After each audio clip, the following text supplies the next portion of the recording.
Hello students, welcome back.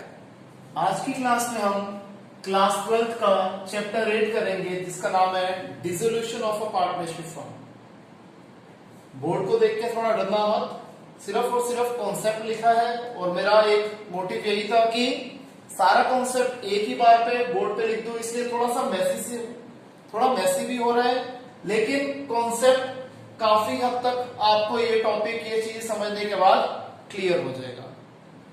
तो सबसे पहले इस चैप्टर में जो क्वेश्चन आते हैं वो दो तरीके के क्वेश्चन आ जाते हैं। या तो क्वेश्चन में हमें कहता है कि जर्नल एंट्री पास करिए, या फिर हमें लेजर अकाउंट्स बनाने के लिए कहते हैं। अगर क्वेश्चन में लेजर अकाउंट्स बनाने के लिए कहा जाता है तो लेजर अकाउंट्स इसमें कौन से बनते हैं? Realisation account, partners capital account, bank account. ये तीन अकाउंट तो हर क्वेश्चन में बनने ही बनने, ठीक है जी। कुछ क्वेश्चंस के अंदर पार्टनर्स लोन अकाउंट बनाना भी आ जाता है, जो कि सिंपल सा एक लाइन का ही बनता है इसमें। फिर एट टाइम्स हमें पार्टनर्स करंट अकाउंट बनाना भी आ जाता है। और अगर मेमोरेंडम बैलेंस शीट का क्वेश्चन आ जाए तो हमें बैलेंस शीट एक एक्स्ट्रा बनानी आ जाती है। ध्यान रखना, ये चैप्टर सबसे आसान चैप्टर्स में से एक है। तो सबसे पहले जो रियलाइजेशन अकाउंट है, हम लोग थ्योरी वाली क्लास में कर चुके हैं, तो इसीलिए सीधा मैं प्रैक्टिकल पार्ट पे आता हूं। रियलाइजेशन अकाउंट कैसे बनता है?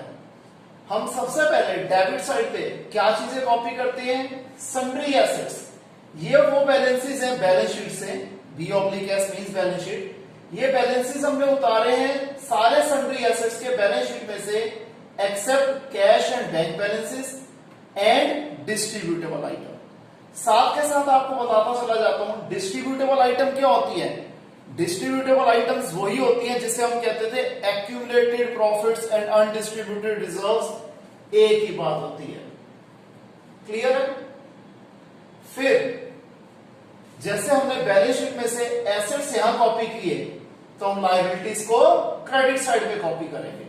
तो bye sundry liabilities, these are all the balances from balance sheet except partners capital account, partners current account, partners loan account। ध्यान रखना, ये लोन अकाउंट नहीं, पार्टनर से रिलेटेड है सब कुछ। पार्टनर्स का ही कैपिटल अकाउंट, पार्टनर्स का ही करंट अकाउंट, पार्टनर्स का ही लोन अकाउंट और डिस्ट्रीब्यूटेबल आइटम्स।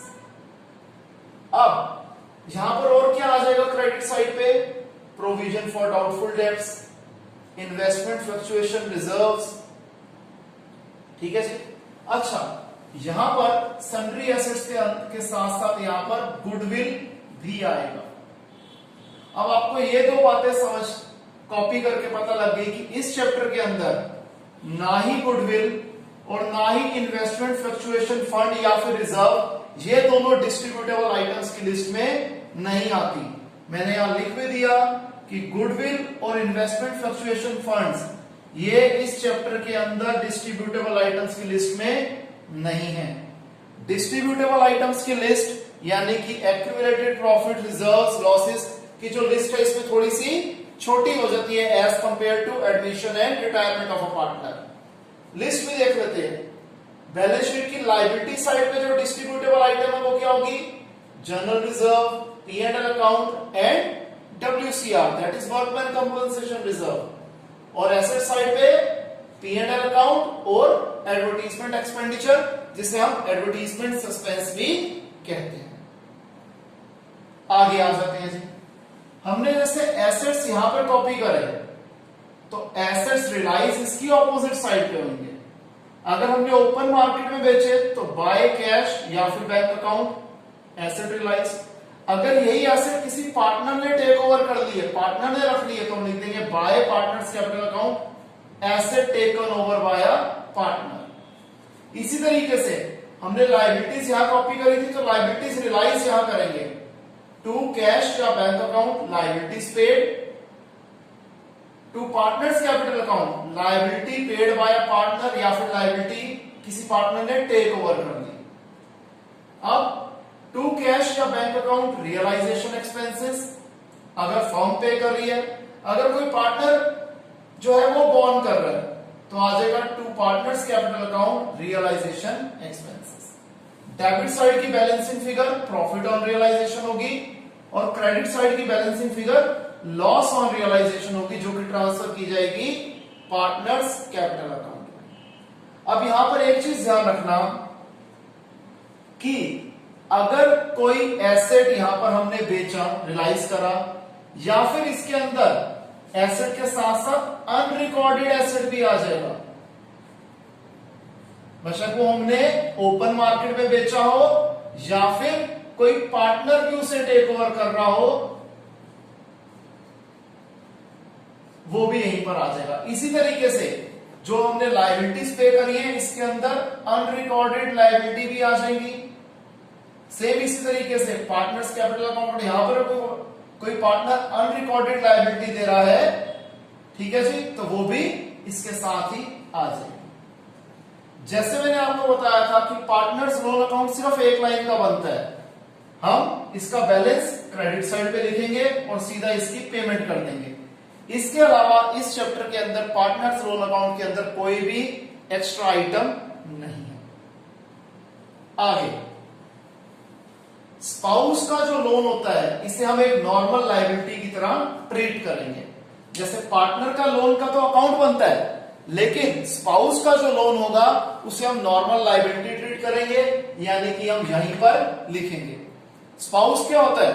अगर mister A, mister B, mister C partner है तो उनकी वाइफ स्पाउस हो गई, ठीक है जी, यानी कि Mrs A, Mrs B, Mrs सी का लोन अकाउंट यहां पर आएगा। एट द सेम टाइम अगर तीन females Mrs A, Mrs B और मिसेस सी वो बिजनेस चला रही हैं, तो उनका लोन अकाउंट, क्योंकि वो पार्टनर है, वो इधर आएगा, और उनके हस्बैंड जो कि उनके स्पाउस हो गए, उनका लोन अकाउंट यहां पे आ जाएगा। क्लियर? आगे देखते हैं कि अगर एक लायबिलिटी को सेटल किया जाता है अगेंस्ट एन एसेट, तो उसकी ट्रीटमेंट हम कहीं पे भी नहीं दिखाएंगे, जर्नल एंट्री में भी नहीं दिखाएंगे।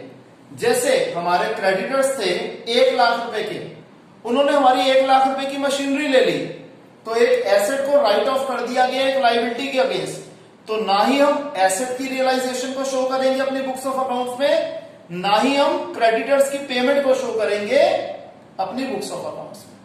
हाँ, अगर कोई डिफरेंस निकलता है, जैसे मान के चलो हमारे क्रेडिटर्स थे 1,20,000 रुपए के, मशीनरी उन्होंने जो टेक ओवर करी, जो खरीदी, वो उन्होंने कहा भी हमें 1 लाख रुपए की मान रहे हैं, और हम उन्हें 20,000 रुपए अपने क्रेडिटर्स को एक्स्ट्रा पे कर रहे हैं, तो जो सिर्फ हम 20,000 रुपए का अमाउंट पे करेंगे उसको बुक्स ऑफ अकाउंट्स में दिखाया जाएगा। अगेन 1 लाख की जो सेटलमेंट हो रही है एसेट की लायबिलिटी के अगेंस्ट, वो कहीं पे भी दिखाई नहीं जाएगी।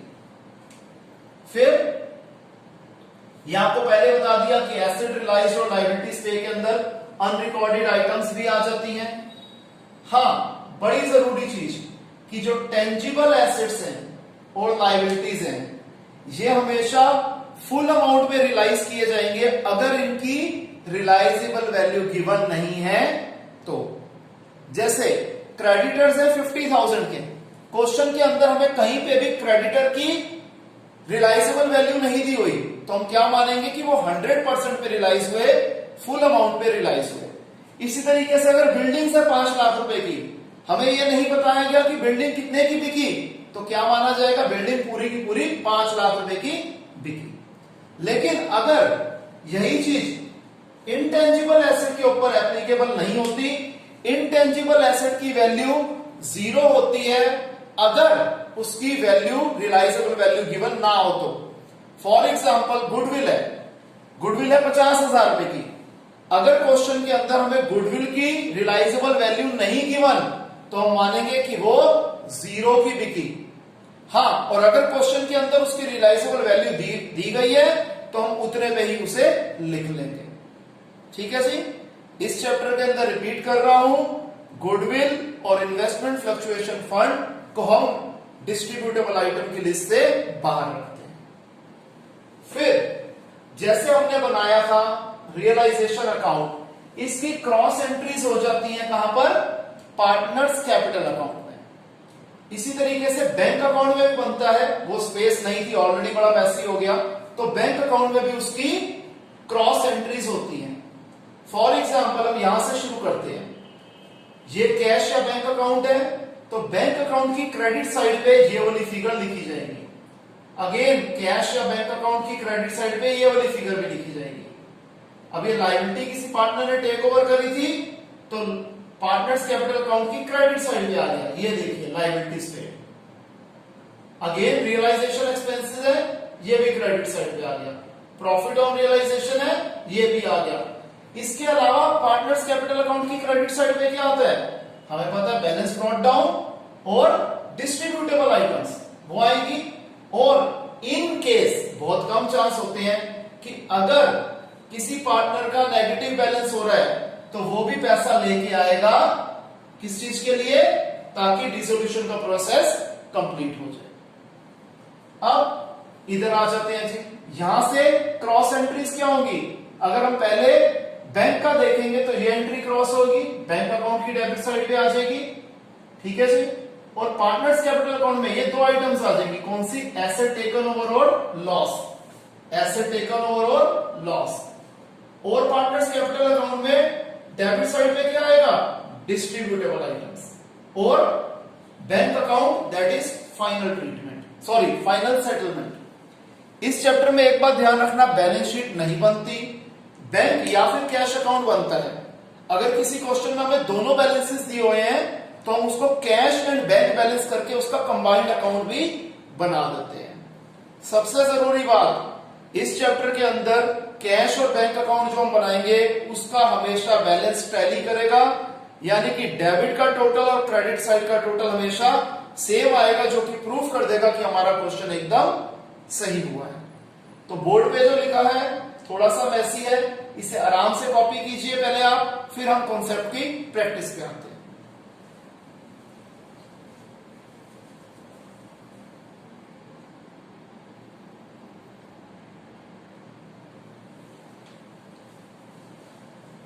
तो स्टूडेंट्स सबसे पहले हम एक आसान सा क्वेश्चन लेते हैं जो कि है इलस्ट्रेशन 14। अच्छा, एक चीज ध्यान रखना, हम जब एडमिशन के क्वेश्चन करते थे, रिटायरमेंट के क्वेश्चन करते थे, डेथ के क्वेश्चन करते थे, तो हमेशा हम पहले एडजस्टमेंट वाले पार्ट को खत्म करते थे, फिर हम बैलेंस शीट के ऊपर आते थे। लेकिन इस चैप्टर के अंदर सबसे पहले हम बैलेंस शीट के आइटम्स को डालेंगे। हमें दिया हुआ है कि XYZ पार्टनर्स हैं, प्रॉफिट शेयरिंग रेशियो मेंशन नहीं है तो हम 1:1:1 अज्यूम करेंगे। लायबिलिटी साइड से सबसे पहले हमने कैपिटल बैलेंसेस उतार दिए, 5 लाख, 5 लाख एंड 3 लाख। फिर क्रेडिटर्स, रियलाइजेशन की क्रेडिट साइड पे आ गए। P&L अकाउंट डिस्ट्रीब्यूटेबल आइटम है, 1,50,000 को हमने इक्वली डिस्ट्रीब्यूट कर दिया तीनों पार्टनर्स में, 50,000, 50,000, 50,000। अब आ जाते हैं एसेट्स पे, हम डाल देंगे हेडिंग टू सन्ड्री एसेट्स, सारे एसेट्स लिख देते हैं जो इसमें हम लिख सकते हैं, free hold property, investment, sundry debtor, stock, और इसका टोटल आ गया 12,50,000। इसके बाद लोन टू वाई, कंपनी के लिए एसेट था, ध्यान रखना वाइस लोन अकाउंट वो अलग चीज है, वो होता है कि वाई ने कंपनी को लोन दिया हुआ था, ये उल्टा है, कंपनी का ये एसेट है, ठीक है जी। तो क्या करेंगे, जहां पर हम वाई का लोन अकाउंट बनाएंगे उसकी डेबिट साइड पे लिख देंगे, क्योंकि जो पैसे हमने वाई से लेने थे अब हम क्या करेंगे, जो हमने उसको पैसे देने हैं उसी में वो पैसे एडजस्ट हो जाएंगे। तो वाई का लोन अकाउंट इधर आ जाएगा, टू लोन टू वाई, और वाई के अंदर आ गया 1 lakh rupees. Cash at bank, bank account का ये ओपनिंग बैलेंस हो गया। क्लियर। फर्म को डिसॉल्व किया गया, एक्स ने इन्वेस्टमेंट्स ले ली 1,90,000 की। अब ध्यान रखना रियलाइजेशन अकाउंट के अंदर हम सिर्फ रियलाइज्ड वैल्यू लिखते हैं, उसमें हमें क्या फायदा हुआ क्या नुकसान हुआ ये हम उसको कहीं पे अलग से नहीं लिखेंगे, सीधा लिखेंगे ये चीज इतने की बिकी। क्लियर। और ओवरऑल रियलाइजेशन के प्रोसेस का फायदा या नुकसान हम निकाल लेंगे। आपको समझाया गया था एसेट हम यहां पर लिखते हैं और रियलाइज ऑपोजिट साइड पे करते हैं, तो यहां पर आ जाएगा by X capital account investment 1,90,000। जब ये अकाउंट हम क्लोज करेंगे तब इसकी क्रॉस एंट्रीज करनी सिखाऊंगा। फिर कैश रियलाइजेशन क्या हुआ, free hold property 9 lakh rupees की, डेटर्स 90,000, स्टॉक 1,40,000, टोटल हो गया 11,30,000। अब आप देखेंगे फ्री होल्ड प्रॉपर्टी को हमने बेच दिया, इन्वेस्टमेंट ये भी बिक गई, डेटर भी बिक गए, स्टॉक भी बिक गया, कुछ नहीं बचा। फिर क्रेडिटर्स को हमने पे किया 5% डिस्काउंट पे, पर एनम नहीं लिखा तो पूरे के पूरे अमाउंट के ऊपर 5%, 2 लाख का 5% 10,000, तो हमने क्रेडिटर्स की पेमेंट करी 1,90,000, क्रेडिटर्स भी रियलाइज हो गए। फिर रियलाइजेशन एक्सपेंसेस है 20,000 to bank account realisation expenses. यहां पर क्रेडिट साइड का टोटल बड़ा है, डेबिट साइड का टोटल छोटा है। 15,20,000 में से हमने 14,60,000 माइनस करे तो आ गया 60,000, जो कि हम इक्वली डिवाइड कर लेंगे तीनों पार्टनर्स में, दैट इज 20,000 ईच। अब इसकी क्रॉस एंट्रीज, एसेट्स को तो हम क्रॉस करेंगे नहीं, बैंक अकाउंट की क्रेडिट साइड पे आ जाएगा, क्योंकि यहां डेबिट साइड पे है तो क्रेडिट साइड पे आ जाएगा 1,90,000 और 20,000, और क्या लिखेंगे, by realisation account, normal ledger के rule, by realisation account 1,90,000, by realisation account 20,000। ठीक है, मैंने ऊपर नीचे लिख दिया। फिर ये जो प्रॉफिट था इसको हम क्या लिखेंगे, पार्टनर्स कैपिटल अकाउंट की क्रेडिट साइड पे, by realisation account profit 20,000 each. इस साइड पे आ जाते हैं बैंक अकाउंट की डेबिट साइड पे लिखेंगे टू रियलाइजेशन अकाउंट 11,30,000, और एक्स कैपिटल अकाउंट की डेबिट साइड पे लिखेंगे टू इन्वेस्टमेंट अकाउंट 1,90,000। अब पार्टनर्स कैपिटल अकाउंट को क्लोज करते हैं। तीनों ही पार्टनर्स का क्रेडिट बैलेंस बड़ा है तो हम दोनों तरफ ये लिख देंगे, तो बैलेंसिंग फिगर हम लिखते हैं टू बैंक अकाउंट, जो कि यह फाइनल सेटलमेंट थी कि इतना पैसा इन्हें दिया जा रहा है और फर्म को डिसॉल्व किया जा रहा है, बंद किया जा रहा है, तो ये तीनों आ गई हमारी बैलेंसिंग फिगर। अब पार्टनर्स कैपिटल अकाउंट में रियलाइजेशन अकाउंट हमने कर लिया, लोन टू बाय कर लिया, बैंक अकाउंट, तो बैंक अकाउंट की क्रेडिट साइड पे आ जाएगा by X capital account, by Y capital account और बाय जेड कैपिटल अकाउंट, और तीनों के ये अमाउंट वैसे के वैसे हमने लिख दिए। यहां पर कोई बैंक अकाउंट में क्रॉस करने वाली आइटम्स है नहीं, टोटल करके देख लेंगे 14,30,000, 14,30,000, यानी कि हमारा क्वेश्चन एकदम सही हुआ। इसे कॉपी कीजिए। अब इसके बाद थोड़ा सा एडवांस लेवल का क्वेश्चन कराऊंगा। हम नंबर ऑफ क्वेश्चंस कम करेंगे लेकिन क्वालिटी क्वेश्चंस करेंगे, जिससे कि कॉन्सेप्ट अच्छे तरीके से रिवाइज हो जाए।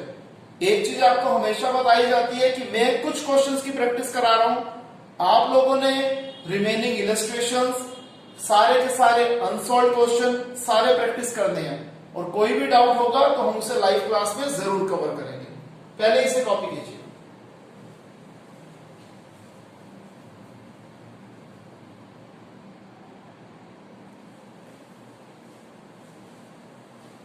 तो आइए स्टूडेंट्स, अब हम करते हैं इलस्ट्रेशन 20। इसमें कहते हैं कि ए और बी दो पार्टनर्स हैं और प्रॉफिट शेयरिंग रेशियो है 3:2।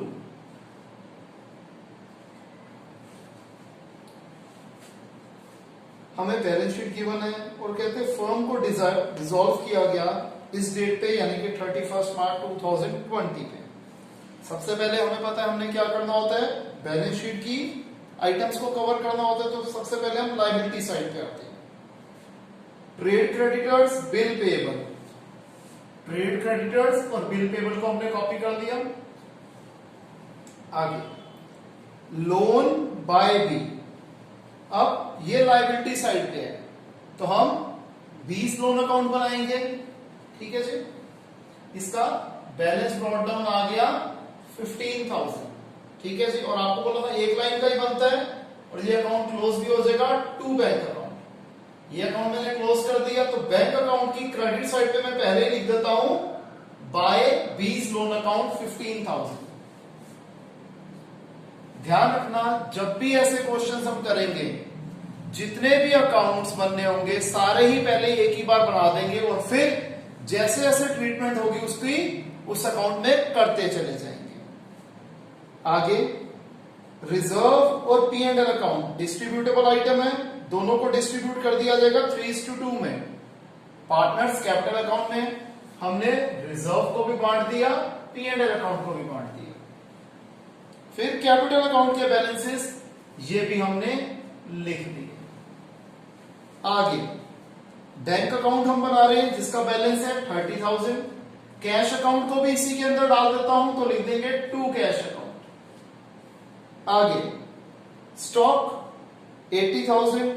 डेटर, अब एक पॉइंट समझिएगा, डेटर्स है 66,000 और इसके ऊपर प्रोविजन बना गया है 6,000 का, तो हम डेटर्स के पूरे अमाउंट को एसेट साइड पे लिखेंगे और जो प्रोविजन है उसको हम रियलाइजेशन की क्रेडिट साइड पे लिखेंगे।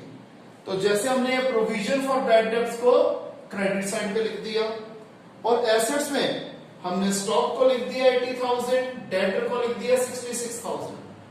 आगे अब लोन टू ए, अब लोन टू ए 10,000 है, ठीक है जी। अब इसकी एक ट्रीटमेंट तो मैंने आपको भी पिछले क्वेश्चन में बताई थी। दूसरी ट्रीटमेंट क्या होती है कि हमने लोन टू ए अकाउंट बना दिया। अब क्योंकि ये क्या है, एसेट है कंपनी का, तो टू बैलेंस ब्रॉट डाउन लिखेंगे और जो हमने इसको पैसे देने हैं क्या कर देंगे, ये आ जाएगा इसके कैपिटल अकाउंट में। क्लियर है। अब कैपिटल अकाउंट में क्या आ जाएगा, डेबिट साइड पे लिख देंगे टू एस लोन अकाउंट या फिर to loan to A account. Clear. ये बात समझ में आती है कि ये कंपनी के लिए एसेट था, तो यहां पर अगेन इसकी कैपिटल इससे रिड्यूस होगी। आगे plant and machinery, land and building वैसे के वैसे कॉपी कर दिए। फर्नीचर, गुडविल, प्रीपेड इंश्योरेंस ये भी लिख दिया। एडवर्टीजमेंट एक्सपेंडिचर डिस्ट्रीब्यूटेबल आइटम है, हमने ए और बी के बीच में डिस्ट्रीब्यूट कर दी। देखिए जी, हमारा रियलाइजेशन अकाउंट के लिए जो पहली चीज थी, हमने बैलेंस शीट पूरी की पूरी कवर कर दी। इन सारे एसेट्स का टोटल आ गया 2,35,000। ठीक है जी। आगे पॉइंट नंबर 1 में कहते हैं कि ए ने 50% स्टॉक को ले लिया 20% डिस्काउंट पे। स्टॉक कितने का था, 80,000 का। 80,000 का 50% यानी कि हाफ ए ने ले लिया कितने का, 40,000 रुपए वाला स्टॉक। कितने में लिया, 20% डिस्काउंट पे। 40,000 का 20% होता है 8,000, तो 40,000 में से 8,000 गया, 32,000 रुपीज में ए ने स्टॉक खरीद लिया। कितने रुपए वाला, 40,000 रुपए वाला। तो हम लिख देंगे by S capital account stock 32,000।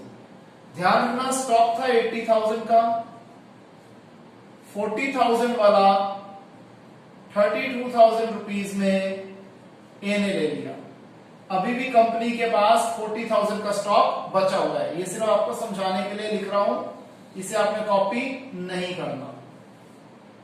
ठीक है जी। ये 32,000 लिखा हुआ मैंने और ये स्टॉक ए ने लिया था जिसको हमने लिख दिया। आगे रिमेनिंग स्टॉक बेचा गया 30% प्रॉफिट पे। आधा स्टॉक 40,000 रुपए का बचा हुआ था, 30% प्रॉफिट, 40,000 का 30% 12,000, तो 40 प्लस 12 52,000 रुपीज का बचा हुआ स्टॉक बेचा गया किस पे, ओपन मार्केट में यानी कि कैश में। तो बैंक अकाउंट स्टॉक हमने बेचा 52,000 का। आगे 12,000 रुपए के सन्ड्री डेटर्स जो है वो रिकवर नहीं होने, तो 66,000 के डेटर्स थे, 12,000 कम कर दो 54,000 रुपीज। अब ध्यान रखिएगा हमारा स्टॉक रियलाइज हो गया। इधर टिक इसलिए मार रहा हूं सिर्फ एक समझाने के लिए, ये था कि हमने सारा कॉपी कर लिया, रियलाइज क्या क्या कर लिया, स्टॉक हमने पूरे का पूरा रियलाइज कर लिया, डेटर रियलाइज कर दिया। ठीक है जी। अब आगे देखते हैं। ये टिक मारने का एक ये फायदा हो जाएगा, आपको पता लग जाएगा कि हमने कौन कौन सी आइटम्स कवर कर ली और कौन कौन सी आइटम्स रह गई हैं। आप लोगों ने जब प्रैक्टिस करनी है, क्वेश्चंस करने, आपने ये टिक नहीं मारने। फिर लैंड एंड बिल्डिंग रियलाइज की गई 1,40,000 की, लैंड एंड बिल्डिंग भी हमारी रियलाइज हो गई। हाफ ट्रेड क्रेडिटर्स जो थे उन्होंने प्लांट एंड मशीनरी एक्सेप्ट कर ली 10% less than the book value, और इसके बाद हमने उन्हें 5000 रुपीज और दे दिए, उनकी फाइनल सेटलमेंट हो गई। आधे ट्रेड क्रेडिटर्स, हमारे पास क्रेडिटर्स कितने के थे? 80,000 के थे। 80,000 के आधे हो गए 40,000 रुपए के। तो जो 40,000 रुपए के क्रेडिटर है, इसको भी समझ लीजिए। ये जो 40,000 के क्रेडिटर्स हैं, इन्होंने क्या करा, हमें कहते हैं कि हमें अब प्लांट एंड मशीनरी दे दो 10% less than the book value, और इसके साथ साथ हमें 5,000 रुपए दे दो। ये कहते हैं हमें प्लांट एंड मशीनरी दे दो प्लस 5,000 रुपीज दे दो। आगे बचे हुए क्रेडिटर्स के बारे में भी देख लेते हैं। बाकी ट्रेड क्रेडिटर्स ने 10% डिस्काउंट पे पेमेंट एक्सेप्ट कर ली, तो 40,000 का 10% 4,000, इनको हमने पेमेंट करी 36,000। तो टोटल पेमेंट क्या हुई? 36 प्लस 5 41,000 की। 41,000 की हमने ये ट्रेड क्रेडिटर्स की पेमेंट कर दी, यानी कि ये भी रियलाइज हो गए। ठीक है जी। और प्लांट एंड मशीनरी भी रियलाइज हो गई, लेकिन वही चीज, जो चीज एक के साथ दूसरी राइट ऑफ हो जाती है उसको हम शो नहीं करते। रियलाइजेशन एक्सपेंसेस है 5,000 के, रियलाइजेशन एक्सपेंसेस है 5,000 रुपीज के। जेड एक ओल्ड कस्टमर जिसको हम बैड डेट मान चुके थे, उसने हमें 500 रुपए दे दिए। 500 रुपए उसने दे दिए, तो ये आ जाएगा by bank account bad debt recovered, क्योंकि ये अनरिकॉर्डेड लायबिलिटी रियलाइज्ड हो गई हमारी।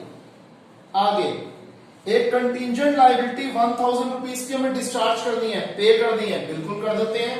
To bank account unrecorded liability या कंटीजेंट लायबिलिटी लिख दीजिए। फर्नीचर बेचा गया 10,000 रुपए का, फर्नीचर बेचा गया 10,000 रुपए का, फर्नीचर भी रियलाइज हो गया। Plant and machinery already realise हो गया, क्योंकि ये राइट ऑफ कर दिया गया था क्रेडिटर्स के साथ। अब देखिए एडजस्टमेंट्स भी खत्म, हमारा कौन सा एसेट बचा? गुडविल। इंटेंजिबल एसेट है, अगर इसकी रियलाइजेबल वैल्यू गिवन नहीं होती तो इसको हम रियलाइज नहीं करते, जीरो पे रियलाइज करते हैं, खत्म। प्रीपेड इंश्योरेंस, अगेन इसका भी कुछ नहीं होगा, अगर नहीं दिया हुआ जीरो। एसेट हमारे सारे के सारे रियलाइज हो गए। बिल पेबल के बारे में कुछ नहीं गिवन है, तो ये पूरे के पूरे 100% पे रियलाइज होंगे 25,000। इन दोनों का टोटल हो गया 66, इन सबका टोटल हो गया 2,56,000। क्लियर? इस अकाउंट को बंद करते हैं। सबसे पहले क्रेडिट साइड का टोटल है 3,99,500, इसमें से डेबिट साइड का टोटल माइनस कर देंगे, आ जाएगा 92,500। इसे हम 3:2 में ए और बी में डिवाइड कर देंगे। क्लियर? अब एक एक करके इन आइटम्स को क्रॉस करते हैं, यानी कि दूसरे जिस अकाउंट में इसका इफेक्ट आना है वो दिखाते हैं। बैंक अकाउंट में लिख देंगे लायबिलिटीज पेड 66,000, कहां पे? क्रेडिट साइड में। और क्या लिखेंगे? By realisation account, by realisation account liabilities paid 66,000। Again bank account की क्रेडिट साइड पे लिखेंगे रियलाइजेशन अकाउंट, रियलाइजेशन एक्सपेंसेस है 5,000 रुपीज के, ये भी लिख दिए। फिर बैंक अकाउंट है, अगेन बैंक अकाउंट की क्रेडिट साइड पे लिखेंगे by realisation account unrecorded liability 1,000। फिर पार्टनर्स कैपिटल अकाउंट की क्रेडिट साइड पे लिखेंगे बाय रियलाइजेशन अकाउंट प्रॉफिट 55,500 और 37,000। डेबिट साइड पूरी खत्म। अब क्रेडिट साइड पे आ जाते हैं। S capital account, A capital account में डेबिट साइड पे लिखेंगे टू रियलाइजेशन अकाउंट और स्टॉक आ जाएगा 32,000 का। बैंक अकाउंट क्या लिखेंगे? बैंक अकाउंट की डेबिट साइड पे लिखेंगे to realisation account asset realised 2,56,000। इसको भी लिख देंगे बैंक अकाउंट की डेबिट साइड पे to realisation account bad debt recovered 500। ये अकाउंट हमारा पूरा क्लोज हो गया, इसे हमने पहले ही क्लोज कर दिया था। अब यहां पर इस अकाउंट को भी हमने पहले क्लोज कर दिया था। आ जाते हैं पार्टनर्स कैपिटल अकाउंट पे। क्रेडिट साइड का टोटल बड़ा है, दोनों तरफ वो लिख दिया, बैलेंसिंग फिगर आ गई डेबिट साइड पे, जो कि हम कैसे लिखते हैं? To bank account final settlement, जो कि हमारी बैलेंसिंग फिगर थी, ये लिख दी। ये दोनों फिगर्स कहां आएंगी? रियलाइजेशन अकाउंट की क्रेडिट साइड पे कैसे? बाय एस कैपिटल अकाउंट और बाय बीस कैपिटल अकाउंट। लिख दिया। अब हम क्या देख रहे हैं कि दोनों साइड का टोटल जो है वो सेम है, यानी कि हमने क्वेश्चन में बिल्कुल भी कोई गलती नहीं करी। इसे कॉपी कीजिए।